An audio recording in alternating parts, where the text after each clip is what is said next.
Colleen Marie Applegate, better known by her stage name Shauna Grant, was an undisputed queen of the Golden Age.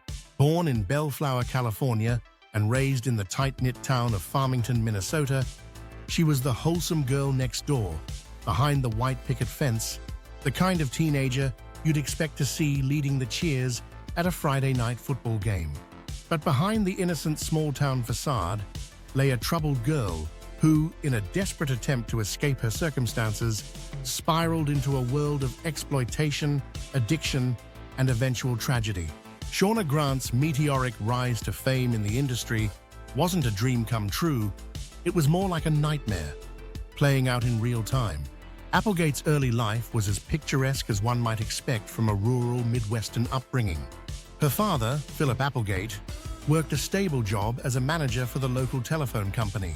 The family moved to Farmington in 1973 when Colleen was just 10 years old. A natural beauty, Applegate thrived in her high school years, becoming a cheerleader and likely fitting the all-American stereotype with ease. But that image of high school popularity masked deeper struggles. After graduating in 1981, Colleen found herself stuck in a routine that felt confining. Jobs as a cashier and work at a phone company were a far cry from the excitement or adventure she may have craved.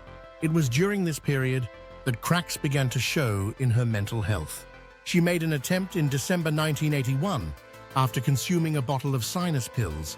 This went largely undiscussed by her mother and father, who in interviews dismissed it as an attention-seeking act. In truth, it was a silent cry for help from a young woman desperate to escape her reality. When news of her attempt spread through the small town, the resulting embarrassment pushed her to leave Farmington, following her boyfriend Mike Marcel to California. Applegate's move to Los Angeles was meant to be a fresh start, but fate wasn't so kind.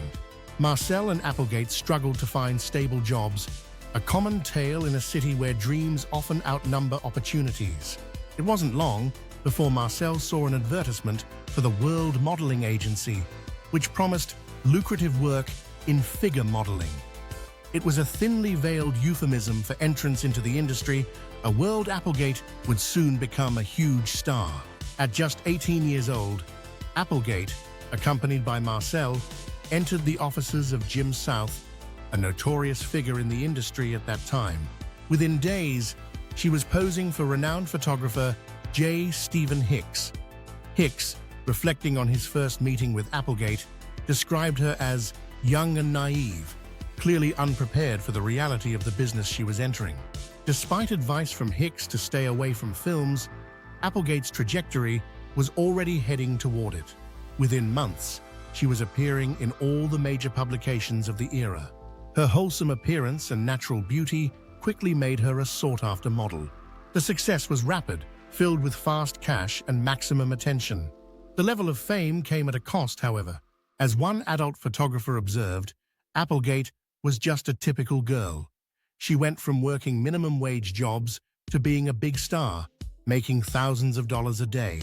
They change, he said, and that's sad. Applegate entered with little knowledge or the life skills needed to navigate it healthily.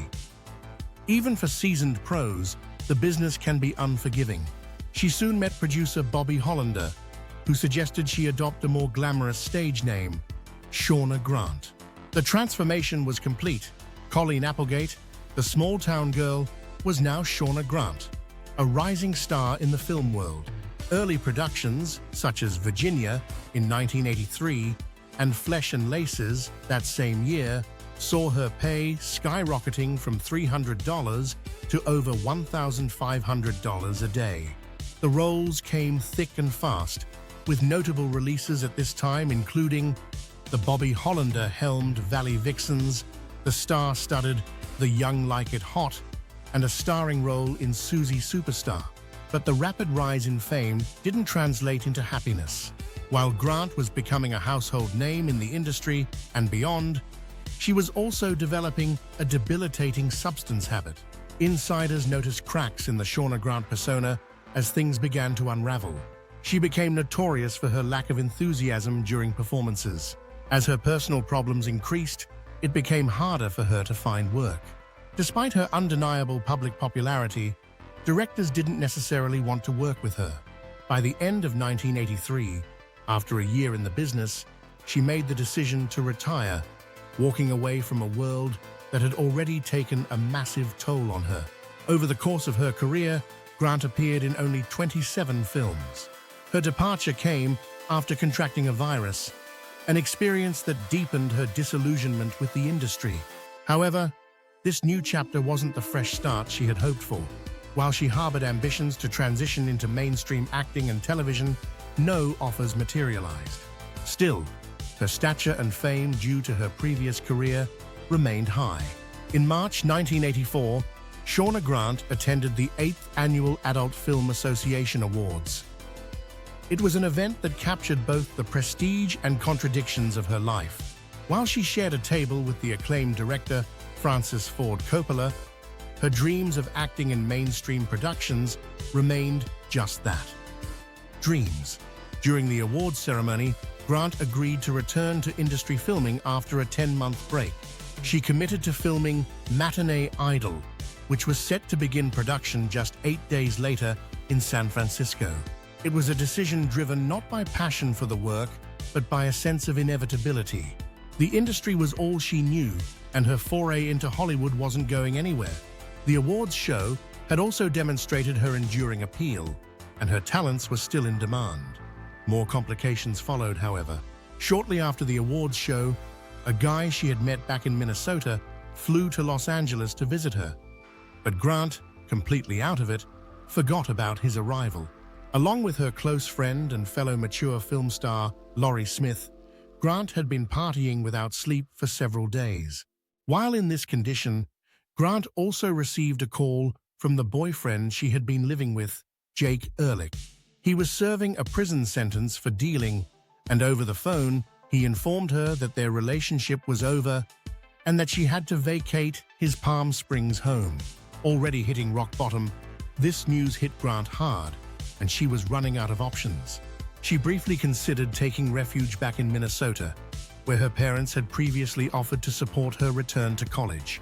But Grant no longer believed she could fit into the world she had left behind. Even under all these circumstances, she couldn't bear the thought of going back. The glittering fantasy of fame had consumed her, and she couldn't reconcile the person she had become with the small-town girl she once was. Feeling trapped, she made a desperate plea to Kelly Nichols to take over her role in Matinee Idol. Whether she had pre-planned what was to happen next, or was this a genuine attempt to stay out of the business and find a new path, we shall never know. On March 23, 1984, Shauna Grant used a rifle to take her own life in Palm Springs. She was only 20 years old.